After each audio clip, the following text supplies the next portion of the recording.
Good now. Get these windows moved over. Goodness gracious. There we go. How's everyone doing on this fine Saturday? Who do I have? Justin, Kim, V, Indy, Hale. Good now, lovelies. Who's this beautiful yellow flower? Deidre. How did I not know that? Good now, Deidre. Good now, doing great. Awesome, awesome, awesome. Good now, good now. So I just want to give you a heads up. I do have someone getting shopping for my groceries. They are supposed to be here around 9, hopefully. So I may pause for a moment to get them off the porch because they are, it's fruit and produce. So just a heads up. It'll give you some time to contemplate some things. Good now, soul. Pause for life, yes. Good now, lovely lovers of life. I love it. Where's Robin? I know she would have loved that. Good now, Moon. I didn't bring my little speaker in here so we can have just a little background tunes.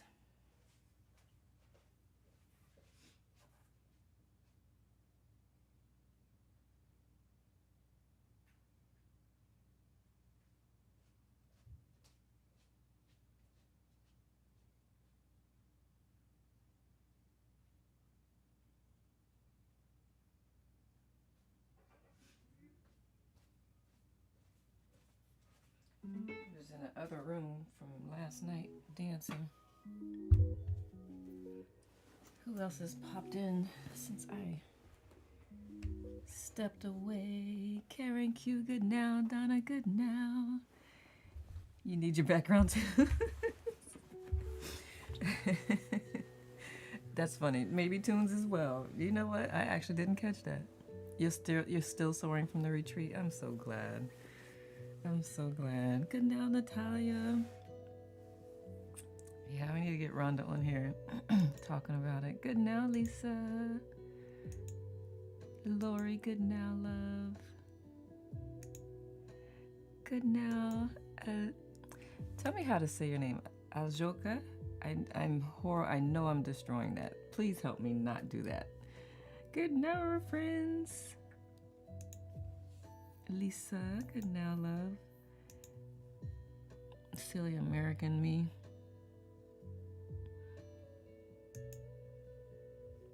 Alyosha, thank you.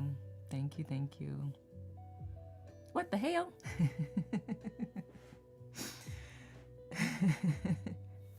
Thank you, yay. Alyosha, perfection. Beautiful, beautiful, beautiful name. Does it have a meaning? If you care to share, while I give it a couple minutes for people to pop in. Good now, Jamie. Good now, Caitlin. It's all good. It might. We just haven't looked it up, huh? Well, it's still a beautiful vibration. So glad you're here. Hiya, Jamie says soul. Lori says, thanks to you mentioning something about it a few weeks ago, I'm now in a positive intelligence quotient 7-week course. I love it. That is so cool. Yeah, that's funny. Yeah, that is a good program. It's part of my coaching program sometimes, depending on what the client needs. But yeah, it's good. I know. How far are you in? The meaning is the feeling you connect with the name I suggest. I take that. It's truly life-changing. Good. Kim, say more about what? PQ? Week 2? Look, it's life-changing at week 2. I love that. It's a great end of Saturday for me. Glad I could join you. Likewise, Poonam. Yeah, we could have a whole conversation on PQ. I can pull up the website and show you. Are you looking to become a coach, Lori, or just going through the program? Good now, Amy. And then we'll get started reading. Good now, Anders. Yeah, we can have a conversation about that for sure. Positive intelligence quotient. It's a mind fitness program, so to speak. You're a coach, but mostly going through it for yourself. Okay. Well, they do have the option to get certified and then become a coach as well. You'll have to tell me more about your coaching. Well, you don't have to, but we can do that. You should come by on Free Flow Friday one day. We could just have a whole conversation on PQ and coaching and all that. All right, shall we? I'll move this over here. I need like a 15-tier desk. Yes, Free Flow Friday. All right. Oh, oops.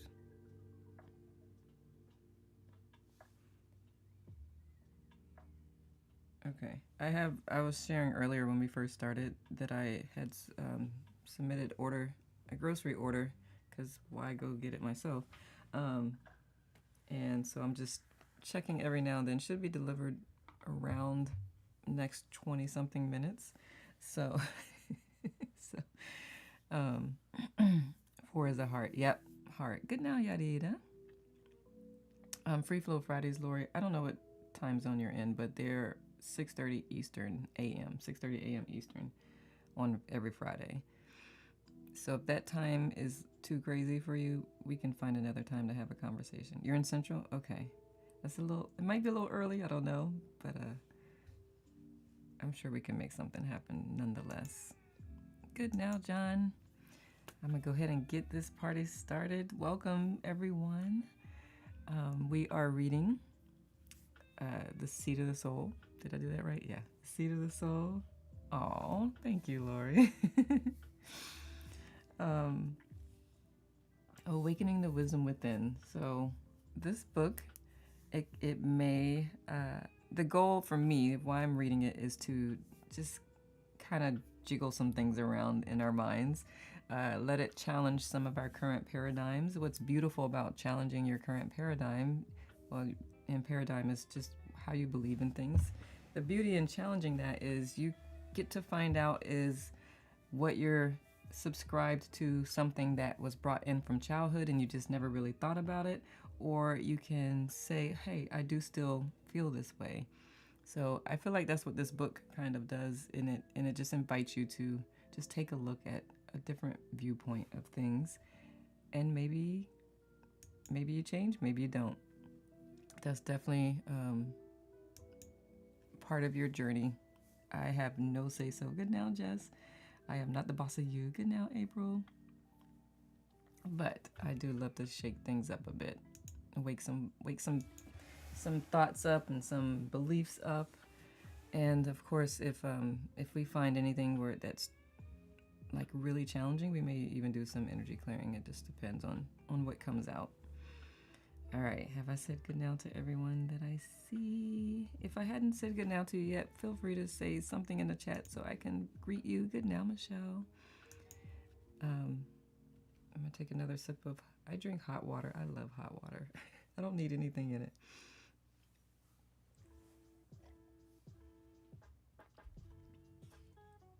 All right. Good now, love. Ooh, who's this other pretty flower? SS. Good now, SS. And then regular water.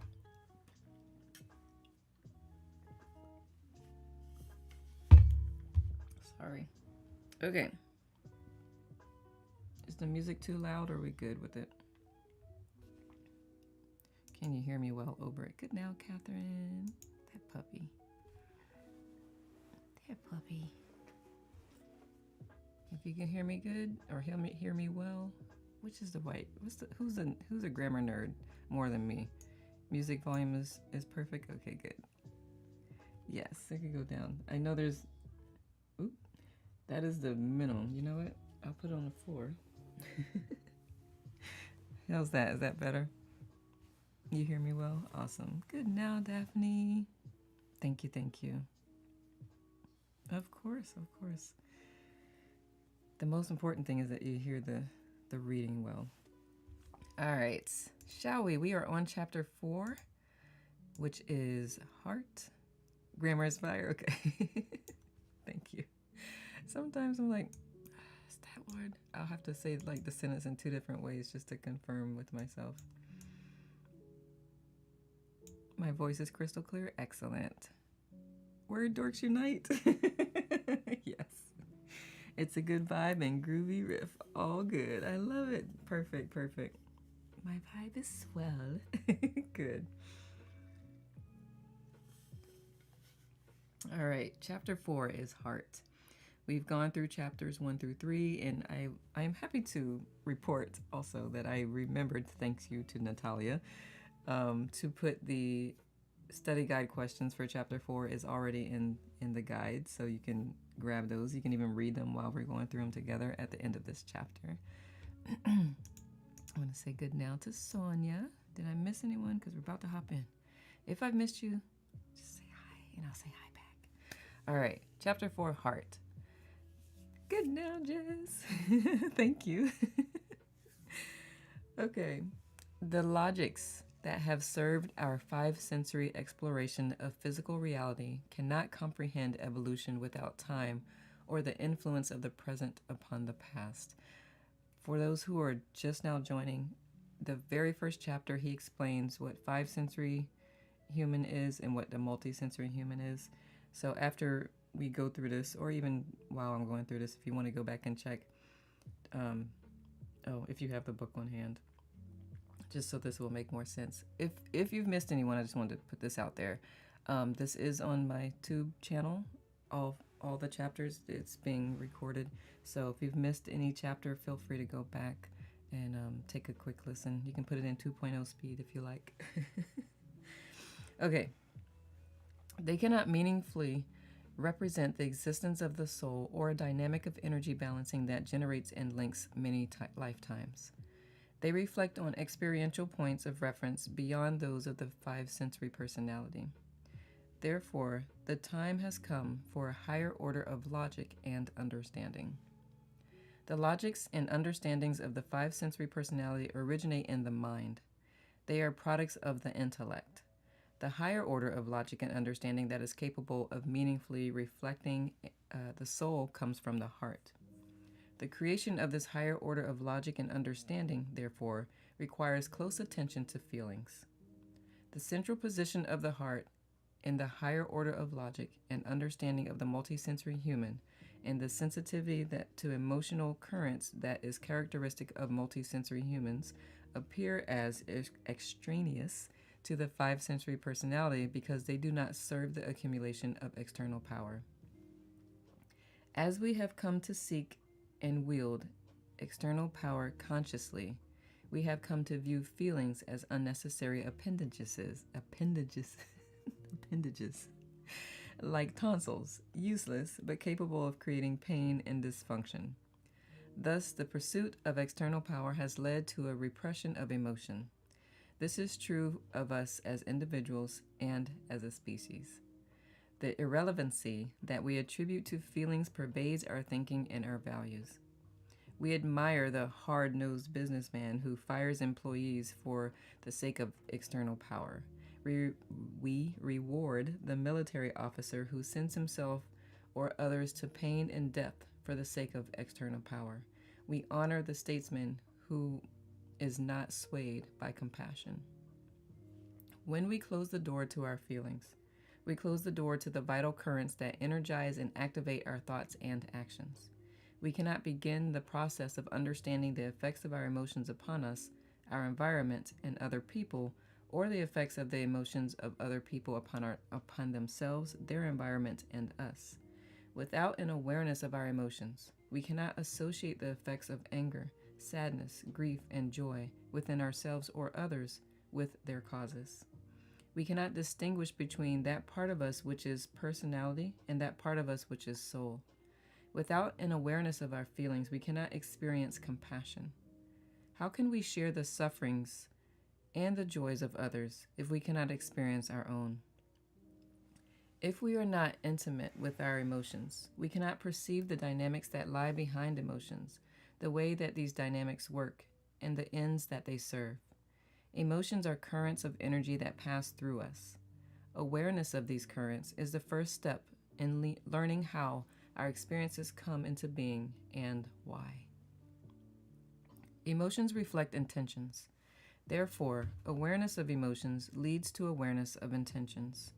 In chapter 3, I believe, he talked about intentions. Let me just checking on this DoorDash order. Okay.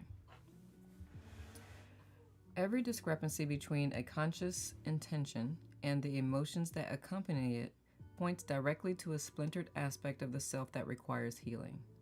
If, for example, your intention to marry causes pain instead of joy, following the pain will lead you to the unconscious intentions. If your intention to advance in work causes sorrow instead of satisfaction, following the sorrow will lead you to the unconscious intentions. Without an awareness of your emotions, you are not able to experience reverence. Reverence is not an emotion, it is a way of being.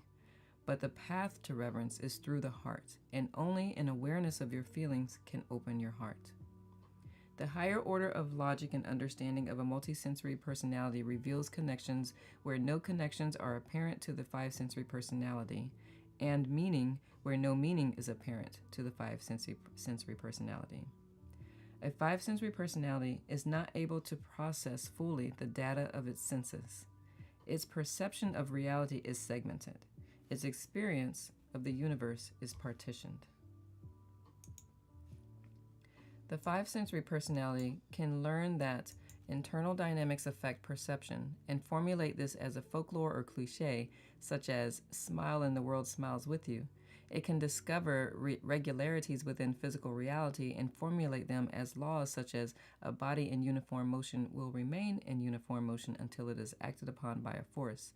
Yet, the five-sensory personality is not able to experience the relationships between those domains and therefore is not able to learn about one from the other. It is not able to experience the same richness through each. Science, for example, reflects the divine impulse to become conscious of relationships that connect apparently separate aspects of experience. It is the pinnacle achievement of the five-sensory personality, yet when the fruits of science are grasped only with the logic and understanding of the five-sensory human, internal dynamics, feelings, and intentions appear to be unrelated to the world of matter. Neither supernovas nor subatomic decay rates nor anything in between appear to be affected by what human beings feel or think. When the discoveries of science are comprehended with the logic and understanding of the multisensory human, intimate relationships appear between internal dynamics and regularities that govern physical phenomena. To the multisensory human, for example, a body in uniform motion will remain in uniform motion until it is acted upon by a force reflects not only a dynamic at work within the realm of time and space and matter, but also a deeper dynamic that works within non-physical reality as well. How is this? One of my friends in infantry officer candidate school was a tall, affable, and pleasant-looking young man from Kentucky named Hank. Hank and I liked each other early on. Several times he lent me his physical strength when my load became too heavy, and I helped him through intellectual obstacles, such as calculating artillery trajectories. We shared adventures, and our friendship grew. Upon graduation, we were assigned to different organizations. I lost track of Hank until I ran into him in Saigon. He had been wounded, and due to the befriending of an army general, had been assigned to a unit that I came frequently to visit. While serving in Saigon, he met a popular female radio announcer, and they became engaged. It seemed a perfect match, a tall, handsome captain and a beautiful and admired public figure. I again lost track of Hank until I left the army. He called me to say that his wife was coming to make an appearance at a resort near me, and he asked me to meet him there. When I met Hank, now a civilian also, he looked troubled. and his easygoing manner was dampened. He had changed his name to Hal, he told me, and apologized that his wife was unable to join us. We spoke for a while, and when I asked him what he was doing with himself, he told me, looking for my place in the sun. The next news that I heard of Hank, Hal, was that he had killed himself. When I was later able to meet his widow, she told me of a painful story of marital difficulties, of Hank's despondency, and of his suicide. In the years immediately following the Vietnam War, the rate of suicides among Vietnam veterans was significantly higher than the rate of suicides among non-veterans. Therefore, it is likely that Hank also was affected adversely by his experiences in Vietnam. Yet, there was also a more common dynamic at work in my friend. Hank was not the kind of person to ask himself deeper questions about his life. He did not inquire into the deeper meaning of his existence upon the earth because that would have caused him to change his life, and he didn't want to do that. He lived his life without much reflection, and one day he woke up to overwhelming emptiness and powerlessness. How does my friend's life relate to the first law of motion? A body in uniform motion will remain in uniform motion until it's acted upon by a force. What does uniform motion mean in terms of human life? And what is this force that alters that motion? The outward events of Hank's life were not uniform. He grew up on a farm in Kentucky, became a military officer, traveled thousands of miles from his home, married a celebrity, and brought his own life to an end. It was the unconscious quality of the flow of Hank's life that was uniform in its motion. Neither the experiences of his childhood nor his military service nor his marriage caused Hank to consider seriously the deeper meaning of his existence. The pains and joys that flowed through him did not affect his awareness of who he was or what he might become. Hank did not allow himself to follow the experiences of his life to their roots. On the contrary, he feared such a pursuit. As a result, his life flowed uniformly unaware, uniformly unconscious, from its incarnation to its release. He experienced the situations that were necessary to the balancing of the energy of his soul. He responded to them in accordance with the conditioning that he had acquired through the karma of his soul and the environment into which he was born, and he created more karma unconsciously with each response. Just make sure. Just pulled up. Okay. One moment. I think the groceries are on the porch. Let me just double check. And feel free to talk amongst yourselves. Commercial break. Justin, you got it? You gonna be the commercial?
Okay, I'm back. Thank you for your patience. I have to give that guy a great tip, because I put in there was 2 different grocery stores. I didn't know it was going to be the same person to go, so I'll take care of him after this. Hearts for Justin. What did he do? Justin's a really good DJ, y'all, or announcer. Justin, what did you do? Oh my goodness, I missed a lot. Here at the Lettuce Incorporated, we want to remind you to eat your veggies and fruits. Failure to do so means... Oh my God. I'm going to have to capture this. Let me grab it, and then I'm going to keep reading the book. Thank you, Justin. I appreciate you. Oh my God. I'm just going to capture all this. Good now, Bob from NYC. Let us love. I love it. Shirts for everybody. Okay. Yeah, my stomach is talking so loud. I will giggle at this later. I don't know how well y'all can hear my belly. All right. Thank you, Justin. A mess. You didn't do anything. He really is. He cracks me up all the time. Grocery delivery is so convenient. It really is, Audrey. It really is. You're just painting. I love it. All right. Let's see. Hearing nothing. Oh my gosh. I love it. I love it, love it. All right. The naughty kid class. Who does everything and then says, who, me? You missed everything, Kim. Aw. Let us be happy. Yes. Playing innocent now, just, yep. I've met him. He's like, who? Oh, man. Okay. Let's see. Unconsciously, with the compassion that Hank brought into the world nurtured many people around him, including me, but he did not allow it to become his center of gravity. Hank made no effort to move toward his soul. He spent his life attempting to fulfill the wants of his personality and became too attached to those wants to attempt to change them. Thus, Hank's life was a body in uniform motion that never encountered a force. What is the force that Hank's life did not encounter? Gregory was a white, middle-class, college-aged man from the Northeast. His childhood was emotionally difficult, and he grew up angry, manipulative, and bitter. He was incapable of forming relationships, and his violent temper and argumentative nature kept people at a distance. This further increased Gregory's disdain for life and for other people, but he did not stop to ask what role he played in his experiences. When, at last, his temper and his disagreeable disposition caused the woman that he was living with to leave, Gregory fell into a deep anguish, not only because of his loss, but also because he recognized in this latest event the repetition of a long-standing pattern in which he found himself, in each instance, suffering from rejection. He determined to confront both his pain and his pattern.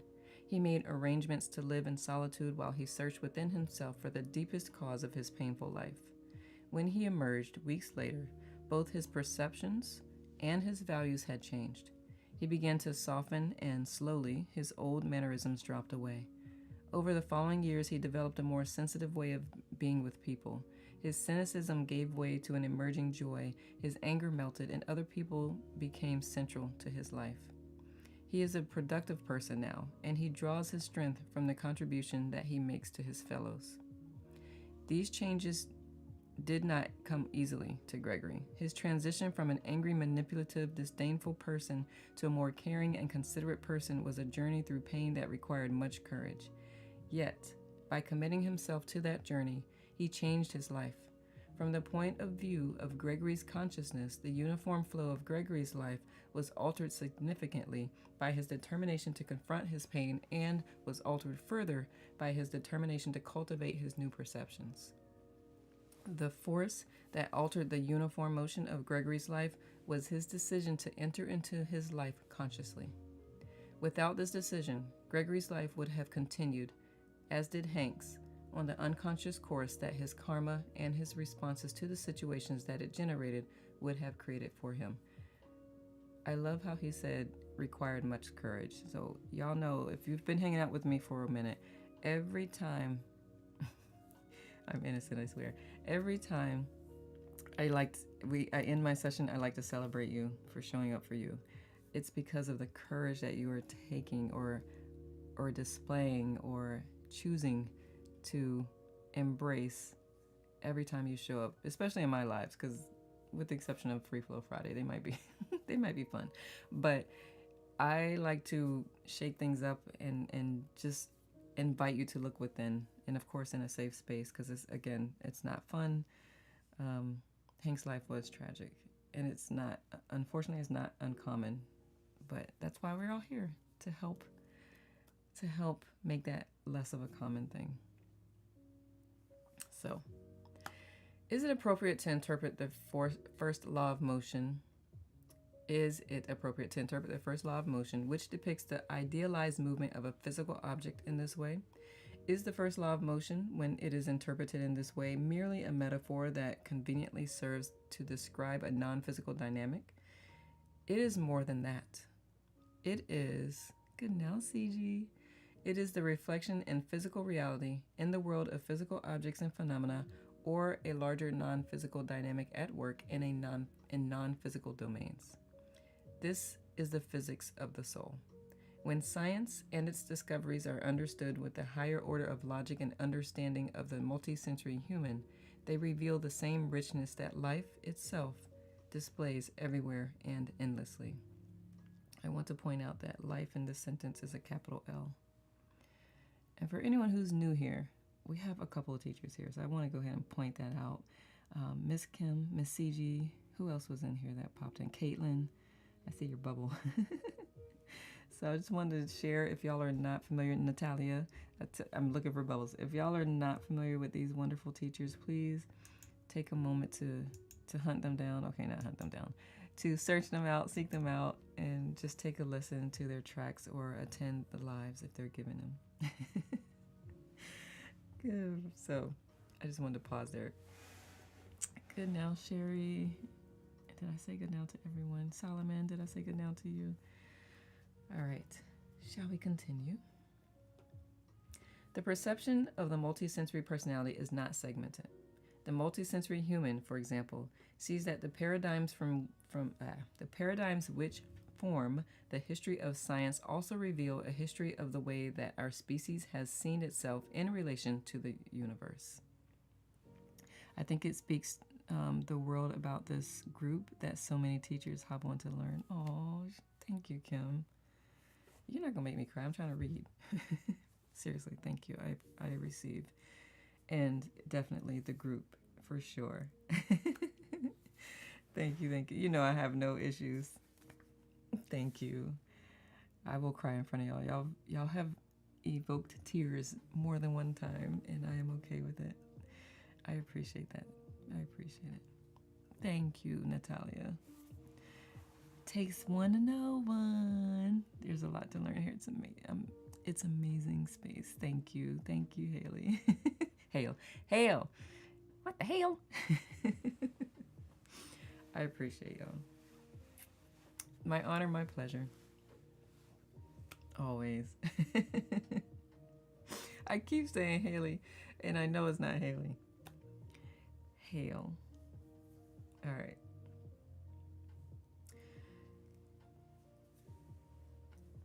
Oh, Lord. Does anybody know how to say this word? I think the P might be silent. I think it's Ptolemaic astronomy. Okay, awesome. Thank you. Ptolemaic astronomy reflects a species that sees itself as the center of the universe. Copernican astronomy reflects a more sophisticated and interdependent perspective of a species that recognizes itself as part of the motion of the universe. Newtonian physics reflects a species that is confident in its ability to grasp the dynamics of the physical world through the intellect relatively reflects a species that understands the limiting relationship between the absolute and personalized perceptions of it, and quantum physics reflects a species that is becoming aware of the relationships of its consciousness to the physical world. Word dorks unite. He was a Greek philosopher. Thank you, Ptolemy. Thank you, thank you. Have no idea what he proposed, but can pronounce. That works. It all works. I'll take it. Thank you, Kim. I like it. In other words, from the point of view of the multisensory human, the discoveries of science illuminate both inner and outer experiences, physical and non-physical dynamics. A foundational discovery of optics, for example, is that white and black are not colors, like blue, green, and I knew I was going to say red. White is a combination of all colors in the visible spectrum of light, and black is the absence of that spectrum. In other words, white is an integration of all the visible forms of radiance, and black is an absence of radiance. What non-physical dynamics does this discovery illuminate? In European literature, white is associated with purity, goodness, and rightness. It is the symbol of positive and protective energy. Heroes and heroines dress in white. God's messengers in heaven are associated with white. Angels are painted in robes of white.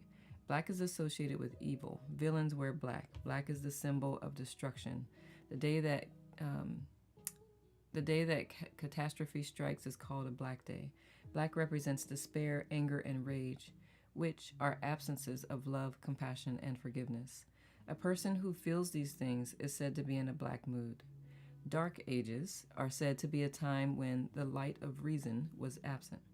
The suffering of a splintered psyche, a psyche without radiance, is called the dark night of the soul. The devil is called the prince of darkness, and hell is said to be a place where the light of God does not reach. Is the perception of white as an integration or a completion and black as an absence, therefore limited in accuracy or applicability to the physical phenomenon of white light and blackness? No. Language, mythology, religion, and science of the West each recognize in white a reflection of integration or wholeness or completion, and black a reflection of the absence of this. The multisensory personality sees directly that each of these ways of understanding reflects the same thing. The five-sensory personality cannot see in this way, and therefore its logics and understandings are not as comprehensive. The nature of wholeness and the lack of it, and the effects of each, are not discernible through the study of physical phenomena to a personality that is not able to see that both physical phenomena and the relationship between them are simultaneously parts of and reflections of larger patterns of life.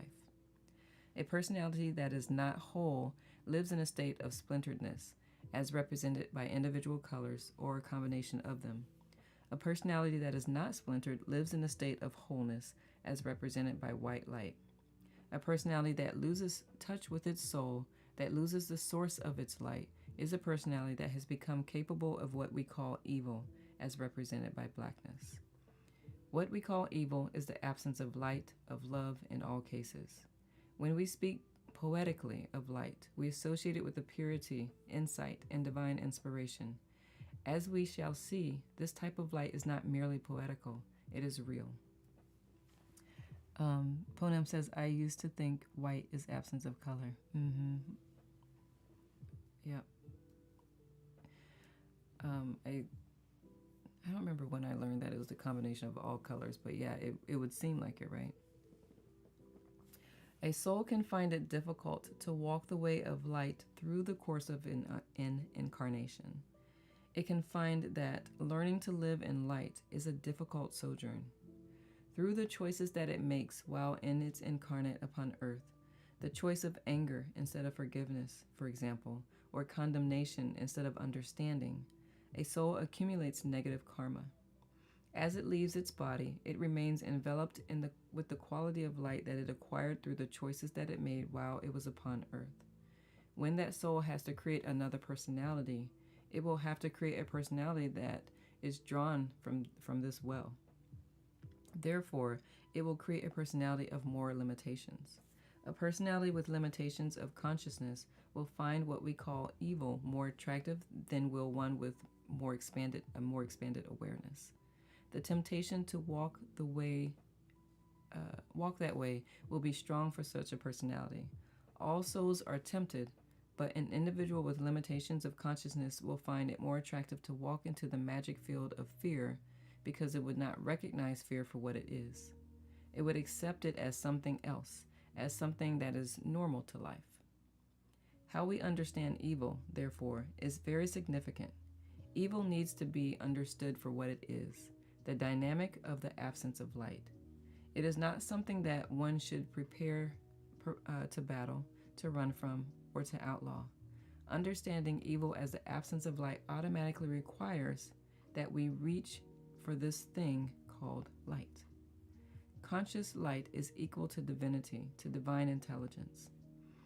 Where there is an absence of divine intelligence, the darkness itself maneuvers. It is simply that there is darkness and we stumble into the darkness. The existence of darkness is not permanent. Every soul will eventually be fully enlightened. A soul with no light will always come to no light because there is no such assistance. There is so much assistance provided to each soul at all times. There is much light, as we shall see, that is continually surrounding such a soul, even though it may not be able to directly penetrate it. And there is much assistance for souls that insist upon living in darkness. The encouragement to take even one thought into light is always available. Eventually, they always do. Understanding that evil is the absence of light does not mean that it is inappropriate to respond to evil. What is the appropriate response to evil? The remedy for an absence is a presence. Evil is an absence, and, therefore, it cannot be healed with an absence. By hating evil, or one who is engaged in evil, you contribute to the absence of light, and it is not to its presence. Hatred of evil does not diminish evil, it increases it. The absence of light causes the personality to suffer. There is pain. When you hate, you bring that suffering upon yourself. Hatred of evil affects the one who hates. It makes him or her a hateful person, a person who has also absented himself or herself from light. Understanding evil as the absence of light does not require you become passive or to disregard evil actions or evil behavior. If you see a child being abused or people being oppressed, for example, it is appropriate that you do what you can to protect that child or to aid the people. But if there is not compassion in your heart, also for those who abuse the oppressed, for those who have no compassion, do you not become like them? Compassion is being moved to and by acts of the heart, to and by the energy of love. If you strike without compassion against the darkness, you yourself enter the darkness. Understanding that evil is the absence of light challenges the perception of power as external. Can an absence be defeated? An evil person can be arrested, but can evil be arrested? An evil group can be imprisoned, but can evil be imprisoned? A compassionate heart is more effective against evil than any army. Any army can engage another army, but it cannot engage evil. A compassionate heart can engage evil directly. It can bring light where there is no light. Understanding evil as the absence of light requires you to examine the choices that you make each moment in terms of whether they move you toward light or away from it. It allows you to look with compassion upon those who engage in evil activities, even as you challenge their activities, and thus protects you from the creation of negative karma. It permits you to see that the place to begin the task of eliminating evil is within yourself. This is the appropriate response to evil. The higher order of logic and understanding that characterizes the multisensory human permits it to learn more quickly than the five-sensory human is able to learn from what its senses alone tells it, and what its intellect makes of it. We have evolved as far as the intellect will take us. We have explored the scope and depth of five-sensory reality, and we have discovered the limitations of external power. The next phase of our evolution will take us into the experiences of the multisensory human and the nature of authentic power. This requires the heart. And that is that chapter. Darkness is simply the absence of light. When we understand this, we can understand this mindset a little better. Yeah. Thank you, Jamie. That is chapter 4. I'll just let y'all soak that in a bit. Good now, Erin. Who else has popped in? Vanessa, good now, love. Did I miss anyone? I feel like I missed a couple of bubbles. Any thoughts? I'm going to go ahead to the study guide.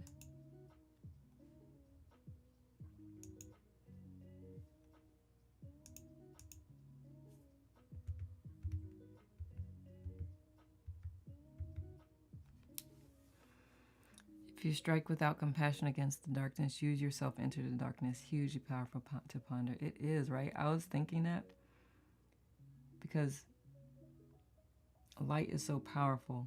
So if you walk, you know what just came to mind as I'm saying that? I don't even know if it really relates, but anyone who's like aware of like the first the ethical hacking industry, those are people who are hired to hack a network to find a vulnerability so the company can fix the vulnerabilities. They have conventions, and if you don't know a lot about that industry and hacking and you go to that convention, you would be best not to bring anything that is actual your personal device, because once you enter into that, if you don't know how to take yourself out, you're done. That's what came to mind. As I don't know why that came to mind, but it's like it's going to draw you in and you're stuck because you don't know how to get yourself out of that. If you don't have light and compassion, you're just going to succumb to that, because the compassion is what can help you bring you out of that. This little light of mine, I'm gonna let it shine. Thank you, soul. Weird, but the light makes me feel warm, and when darkness presents itself, I begin to feel coldness. Interesting. I mean, if you go in a desert, that is a very true statement. It's really cold at night because there's no cloud cover or anything. But yeah, the absence of light. I mean, lights are warm. I have my heater that I have in front of me that I always have on. It's a light. It's a lamp, and it's warm. And when it's off and it's dark, it's cold. That's from a five-sensory perspective, though, because that's just what my senses pick up. From a multi-sensory perspective, you can kind of sense when someone has less light within them. That's where the multi-sensory person comes from. CG says, I've always struggled with this color scheme, meaning light equals good, dark equals bad. For some humans, this notion sets up biases within them, potentially happens in darkness. Yeah. For example, the beautiful planets are established in darkness, and in spirituality, often many teachers are like saying imagined white light as protection, which is fine. I personally vision gold light as protection. Think about all the miracles that take place in the dark or the unseen. Universal orchestration that is not seen. Seeds beginning to sprout underground in the darkness unseen. Darkness is also where the divine can be found, even if darkness is considered absence of light. I like that, CG. Anyone? I'll keep reading to see if anyone has commented with that. And I get that. I think I just want to copy this and put it on the notepad. The challenge is because it's words, right? And we subjectively put meaning to words. When we look at the concept itself and not think about the words themselves, we can see where absence of light for a human being. Yeah, underground seeds are growing and sprouting and doing their thing. The trees are being nourished by their roots, which are underground and where it's dark. But from a being from a person to person perspective, using that, I would say it's more of a, I guess you could say it's a metaphor. But I absolutely understand where you're coming from, because it is. I think about it too, just as a person of color, and how ignorance can cause someone to consider a person of color just naturally evil out of the blue, like that's been associated with bad things. So this can definitely be it'd be a conversation that'd be nice to be had. We can't hate our way into peace. Only love can accomplish peace. Yes, Jamie, for sure. Justin says, I learned that dark absorbed color, white was a sense of it. Was it absence of it? But it is interesting to hear how much that plays a part in different cultures and belief systems. Yeah. Yeah. Bob says, the insight I got is that any anger, even against evil behavior, makes you yourself evil. So the only path to light is to feel compassion, even for evil people. Yeah, when he writes light, he writes it with a capital L, which is pointing to the divine. My understanding is, like, when we hate evil, we're just creating negative karma for ourselves, and the hating of hurts the hater. It also adds to the hate of that person and then the collective in general. Let me see. Yeah, I thought you meant absence, Justin. I relate, CG says April. We all cast shadows, and we need to accept the goodness that comes out of the dark. Yeah. What's coming to mind is, I think when we're not talking about nature, but when we're talking about just people coming out of the darkness, required a bit of light to invite them to come out of the darkness. That's how I'm understanding it, because without the light, you can't see your way through the darkness. So even if it's just a little piece of light, somebody smile at you or something to wake you up to what the possibilities are. That's what came to mind as I'm reading your statement, April. Poonam says, true, I have observed 15 degrees Celsius in afternoon is a bit warmer than same temperature in the night without the light. Yeah. We cannot see the stars without darkness. Yeah. Yeah, I don't think he's saying darkness itself is inherently bad. Darkness itself. I think it's used as because you know how we tend to talk about darkness as bad. I don't think that he's saying that it's bad. I think he's speaking to the way people are perceiving things, and kind of trying to remind them, or just give them a different perspective of what they perceive darkness to be.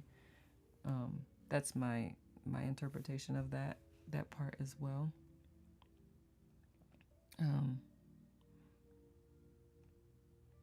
Yeah, I know, right? What April said, cannot see the stars without darkness. I agree with CG as well. I immediately think about the sun and moon and the stars in the night skies, seeing the heavens. The sun provides warmth, but it's blinding, and we can't see the heavens. It's okay, Lori. I agree with you, Bob. Yeah. Yep. Don't add to.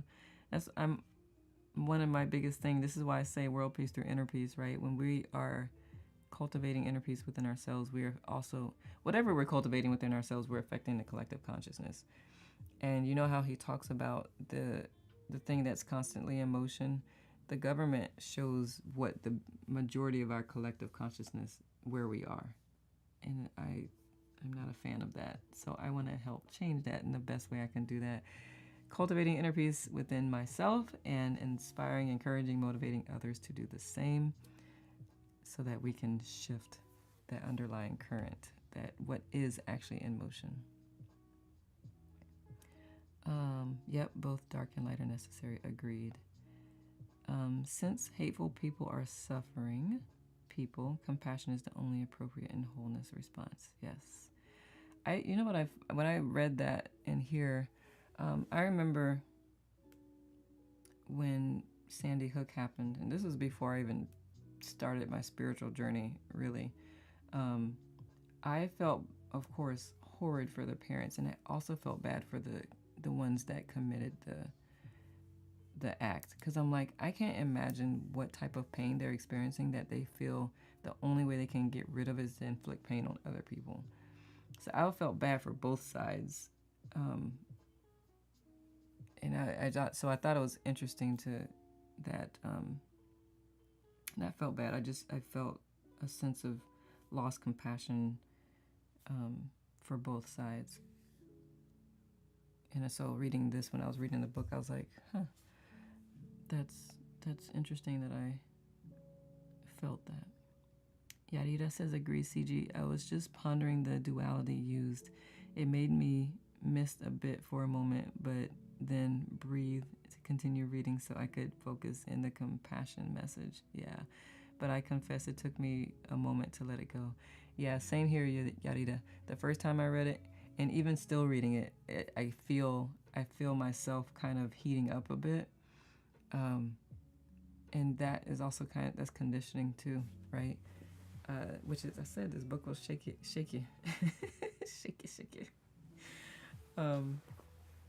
Yeah, reading through it again, I was like, it's gonna be an interesting conversation. I told my high school bully I thought he was a great guy despite his bullying. He looked at me like, what the heck? That is awesome, Soul. And Natalia said that's a great story. It is. So how did he what happened after that? I'll read on in a second. Justin says there was a part about the soul always seeking out healing. I just wanted to make sure I heard that right. I'll go back and look, Justin. What strikes me is that how many forms compassion can take. Yeah, I like that, Kim. Yeah, it doesn't have to be like, it can just be from a distance, like like we do send people love, send people healing energy. So it says, I meant it, Natalia, and I believe he needed my compassion. Sadly, he terminated his earthly existence, a very tortured soul. Oh.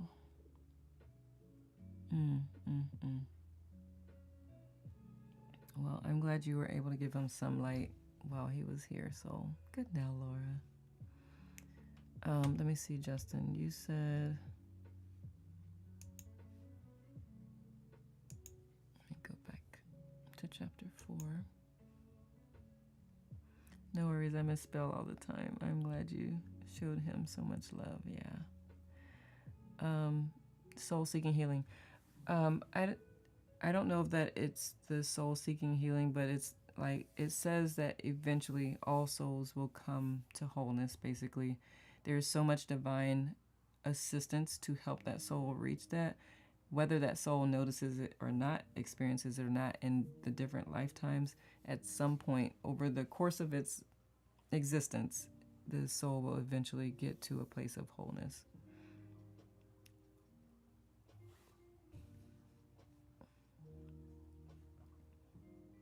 I'm just looking for where that was. Love that. Thank you for reading that back. Oh, I didn't even read it. I need to find it. That was my interpretation of it. Totally agree, Nicole. Thank you. In Buddhism, Hinduism, the soul is always seeking moksha, enlightenment. Once it reaches it, so one of the things that I remember reading somewhere is that once it reaches enlightenment, it has no need to come back to the earth suits because it has accomplished all of it. There's no more healing to be done. I don't know. Samadhi. Yes.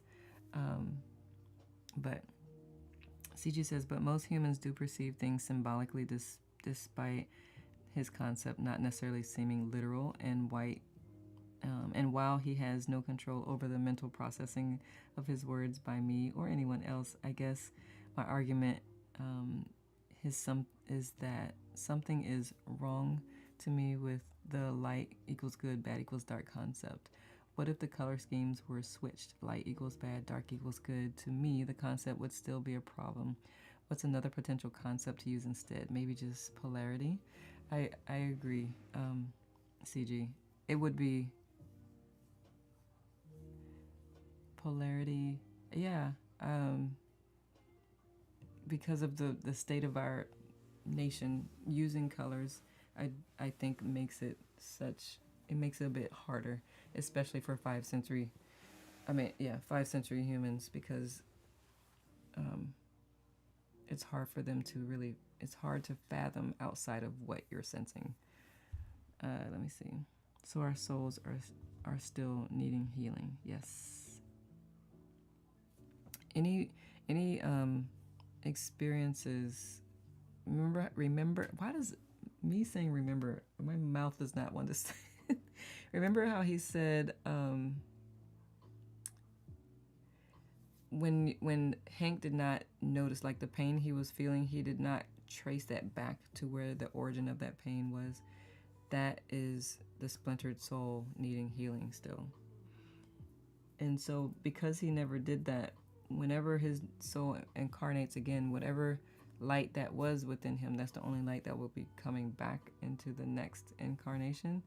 And hopefully the personality that is housing that incarnation understands on a more multi-sensory level way of being, and they can create more light within that soul, so that the next incarnation will be even lighter, and then lighter, and then lighter, until enlightenment is reached. Let's see.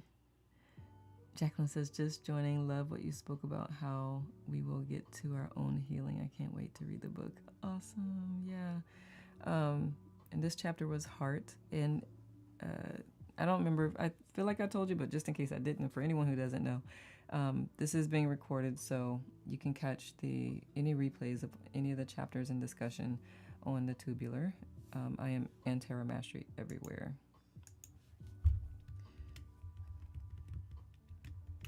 But it's on the tube.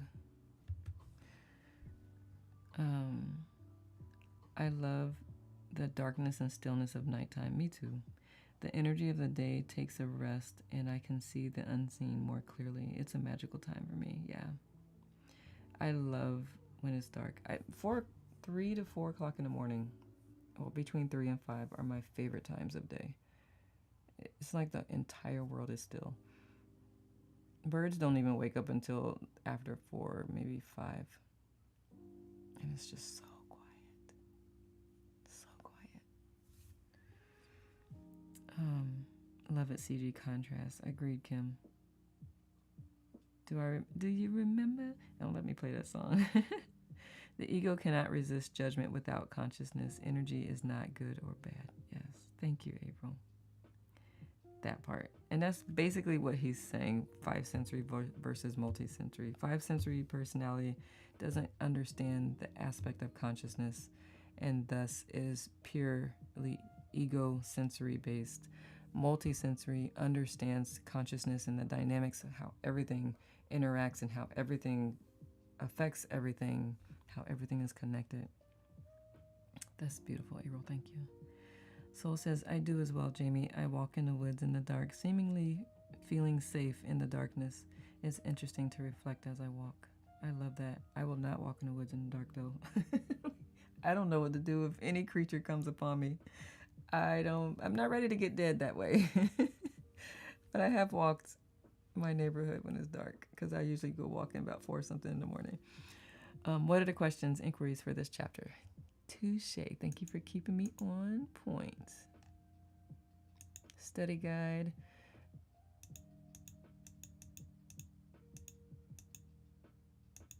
Chapter 4. And they are in the the Let Us Fam doc. For those who are new, if you go to my profile, click About, and click the link in the About section, you will scroll down, you'll see something that says Relate. That is the document. And then you'll see there is a tab that says I keep wanting to say Untethered Soul. Clearly that is the next book, The Seed of the Soul.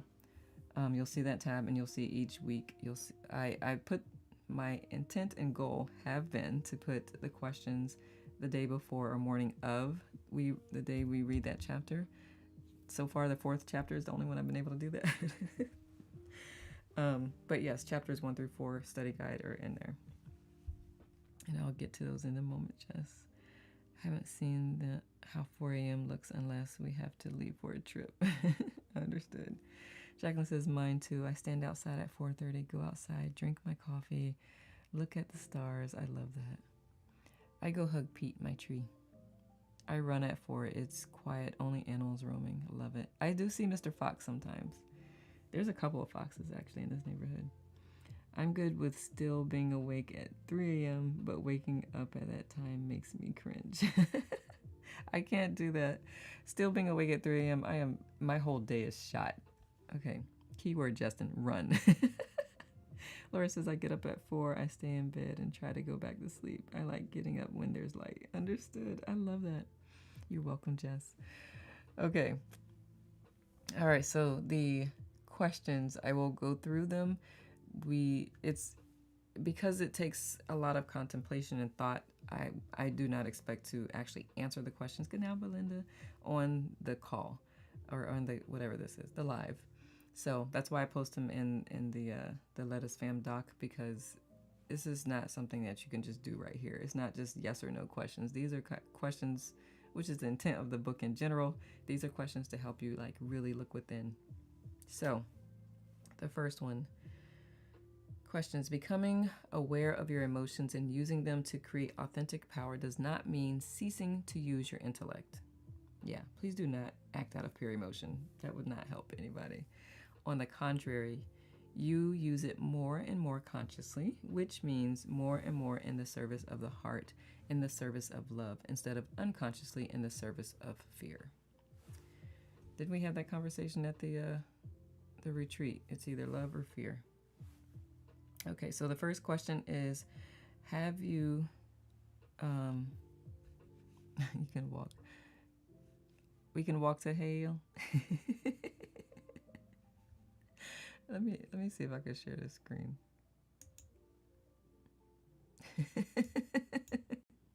Oops, sorry, y'all. You find the thing to change it.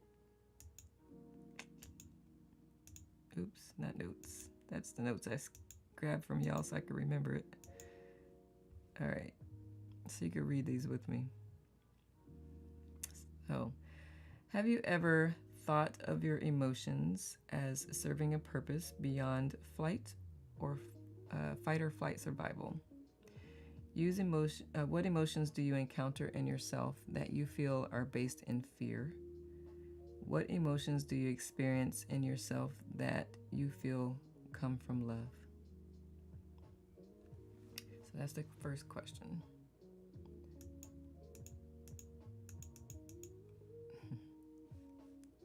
Let's see if I could.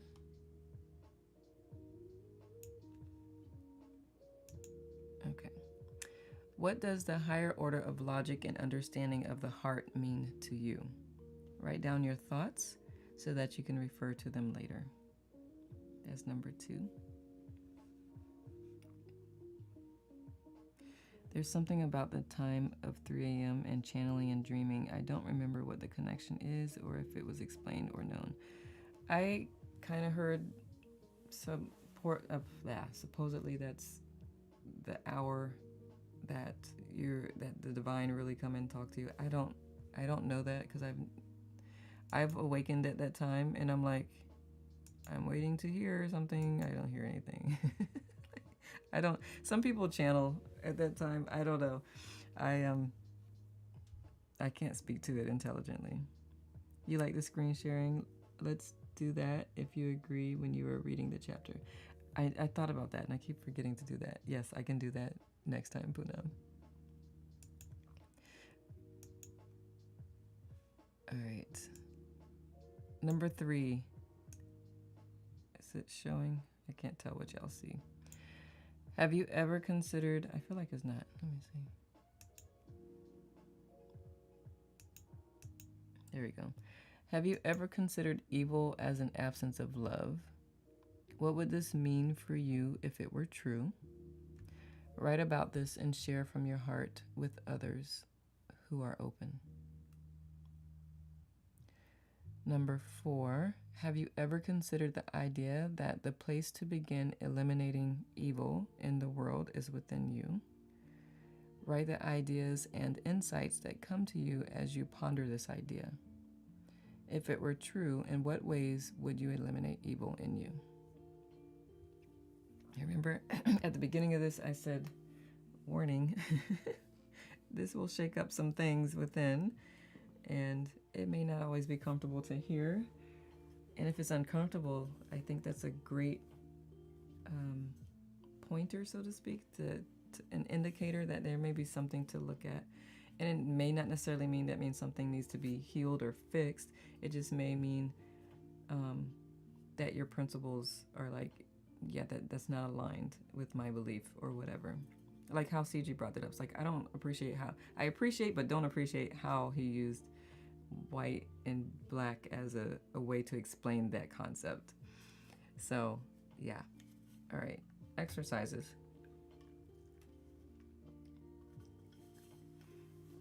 Choose your intentions with your heart. For the next day or the next week, ask yourself, why do I really want to do or say this? Before you choose what you do or say. Is it to create harmony? Am I doing or saying what feels good in my heart? Am I doing or saying what my mind is telling me? Write your answers in your journal. Once you've done this for yourself, ask others to join you in this exercise and share about it. Next, open your heart. Practice opening your heart by thinking of a time. I tell you what. Practice opening your heart by thinking of a time when you felt love and openness for someone, for your child, grandchild, partner, friend, or in a special encounter with a stranger, or for a person. Telling you. Recall the situation and what you were feeling in the area of your heart. The next time you feel your heart is closed, your chest hurts, let yourself experience the pain in your chest, breathe deeply, even if you feel constriction, and at the same time, remember that special time. Keep opening your heart and breathing deeply until you feel yourself begin to relax, even if only a little. Ask your intuition for guidance in opening your heart. Do this practice to challenge your fear-based part of your personality that is closing your heart to yourself and others. And this is the last part, I believe. Yeah. Helpful thought. When an intention comes from your heart, it brings the energy of your heart into your action and creates experiences for you. When your intention is not from your heart, it brings fear into your action and creates your experiences. You must be aware of what you are feeling and thinking in order to recognize the differences. Your heart is open, accepting, creative, and grounded. It feels good and relaxes you. Fear is impatient, righteous, closed, and defensive. It hurts and cannot tolerate differences. Your heart includes. Fear excludes. Your heart keeps you in touch with the whole. The whole is life, as you can see, is a capital L. Without your heart, okay, I'm just making sure you can see it. Without your heart to illuminate your travels, they become frightening experiences. Here is a mini checklist to use to remind yourself if is your heart open or closed. A closed heart, sentimental, exclusive. An open heart, clear and grounded, inclusive. Thoughts?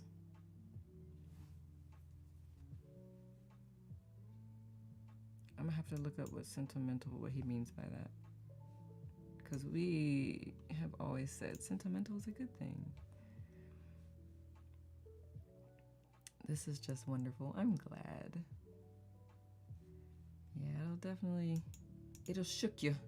Good now, Gina. Who else has popped in? Lisa. I think I said Sherry. Yes, I did earlier. It's a mirror for sure, but I'm here for it, right? Same. Like, oops, my mirror's cracked right there. Let me Let me mend that. Let's put some gold right there.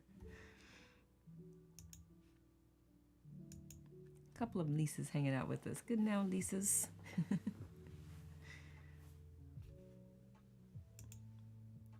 Eviva. Please tell me if I said your name correctly. I feel like I didn't. I have a couple of ways of saying it in my head, but I would rather not butcher your name. So if you're open to me burping while I'm trying to speak, if you're open to sharing how to pronounce your name correctly, please do, so I can create the right vibration that was intended. Good now, Callie, and same for you. If it's Callie or Kaylee, fix me, please. Poonam says exercises are sounding like homework, and hence I'm feeling sleepy. I mean, it's pretty late for you too, so there's that. But yeah, that's why I said these aren't anything that we can do just in this moment right here. It takes some work. Seems similar to a fixed versus growth mindset. Yeah, it does, Jamie. Bob says what stuck out for me was love is the opposite of fear, because if you love the divine within you and by so doing love others, there is no reason to fear. Hale says that explains why I used to not like myself at times in the past when I operated out of fear often. I love these. Thank you. Yayeda says, loved, when your intention is not from your heart, it brings fear into your actions and creates your experiences. What I love about this book in general is just bringing consciousness to the forefront. Doing things consciously. This is my CROWN acronym: conscious choice, responsibility, owning your worth. Owning your energy, worth without permission, no more self-abandonment. Who else is here? Julia, good now, love. Jeffrey, good now, love. Yes, do things consciously, for sure. Good now, Akari. Poonam says, I have answered for only one question and may partially that, yes, darkness can be due to lack of love, because love is a light for sure. It creates awareness. I feel like darkness can also create awareness, but only if it, like V was saying, it takes both. I haven't thought too deep just yet. Like, I'm still processing this book myself. This is the second time I've read it. And the first time was during my commute. So there was just like this current, like what I was receiving in that moment. It takes two to make a thing. Justin, do we need to have a jam session? I'm going to have you make the playlist for the next move and sit. Which you missed last night, by the way. Or did you? I don't know. Maybe you popped in late. Love opens up to curiosity, fear closes it. Curiosity is where growth happens. It opens us up to the endless possibilities of life. Yeah. Yes, in that thought process. Unless you know what is darkness, you can't know what's to be in light. Kathy and I made some great playlists on our way home from the retreat. I love it. We need to get her butt on here. She's joined one once. We do. You missed it, unfortunately. I'll make the next one. Awesome. Well, the replay, I did put it up on the tube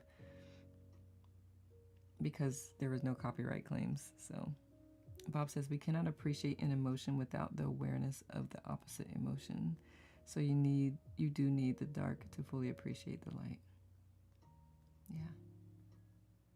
Have to hop off. I enjoy this immensely. I love seeing everyone and always enjoy you, Nicole. Everyone have a nourishing day. You too, Natalia. Thank you.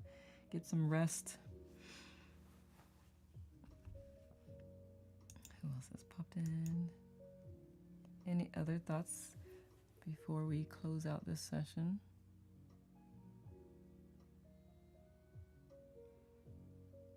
I do prefer to shift away, but it may just be some growth needs to happen, but to prefer to shift away from using colors as definitions of experiences.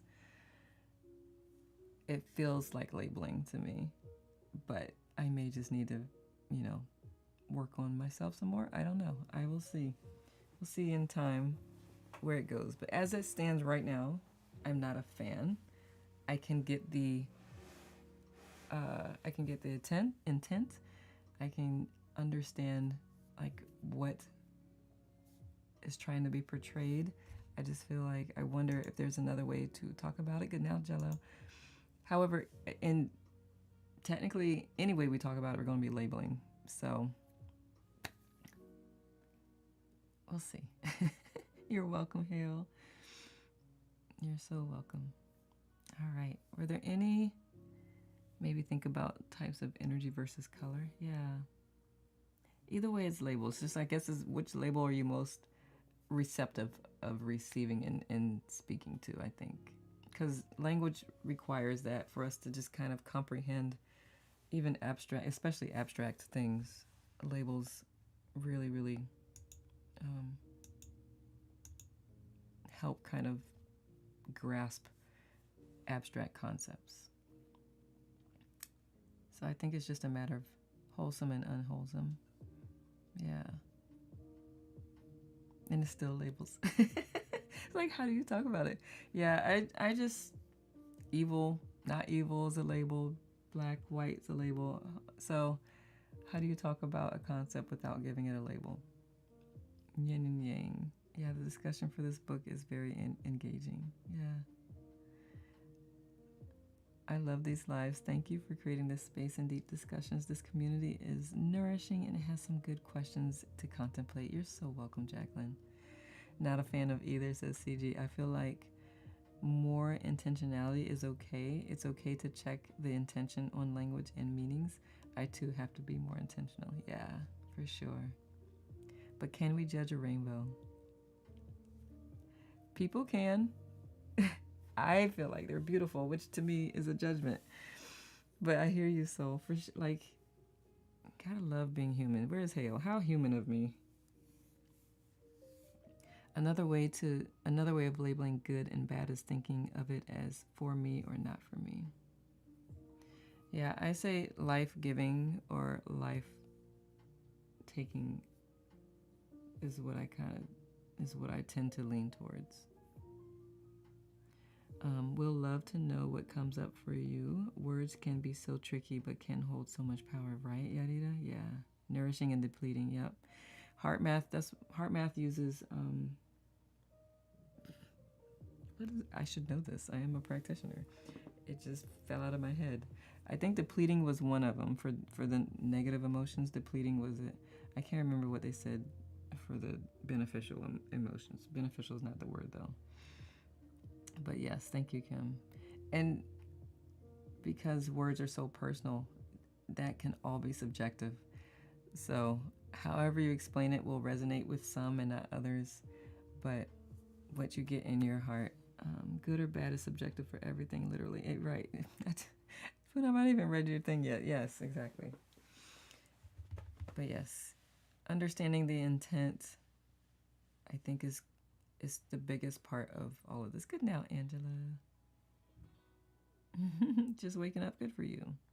We are human beings trying to figure out energetic concepts with our big ego brain goo. Right. For sure.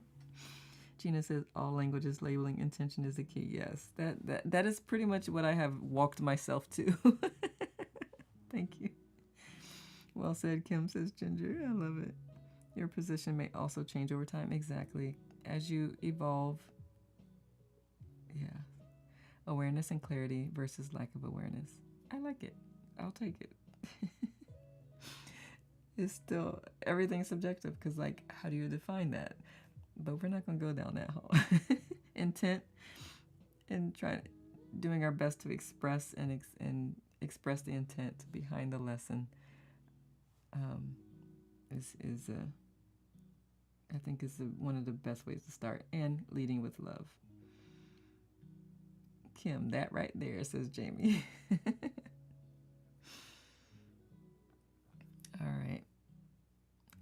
comments, thoughts.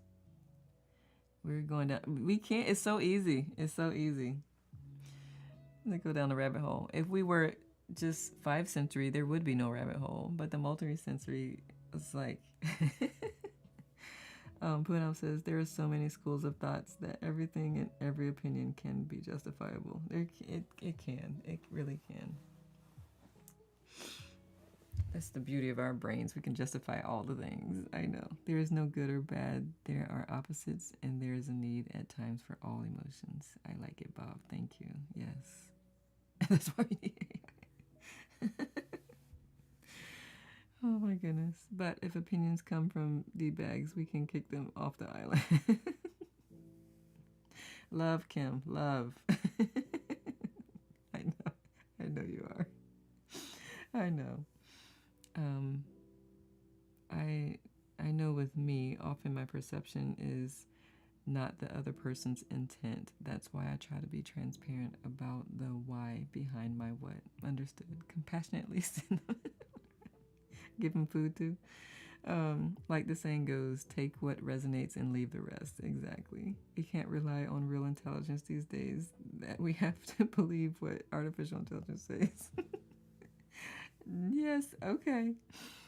That is definitely human race going to be destroyed if we do that. We're done. We're done. No. All right, my loves. Thank you for this conversation. I scheduled next week. I don't know if they published it yet. Next chapter is, we start a different section. So the first section was the introduction. We talked about evolution, karma, reverence, and heart. Next week, we go into creation. The chapters that fall under the creation are intuition, light, intention 1, and intention 2. So chapter 5 will be intuition. That's where we will start next Saturday. AI bad. There's only love. It's all our teacher to bring us back home to remember. Yes, Akari, yes. Thank you. Oh, wow. Intuition. Love the topic. Yep. It'll be good. It'll be good. In my humble opinion. In my subjective human opinion.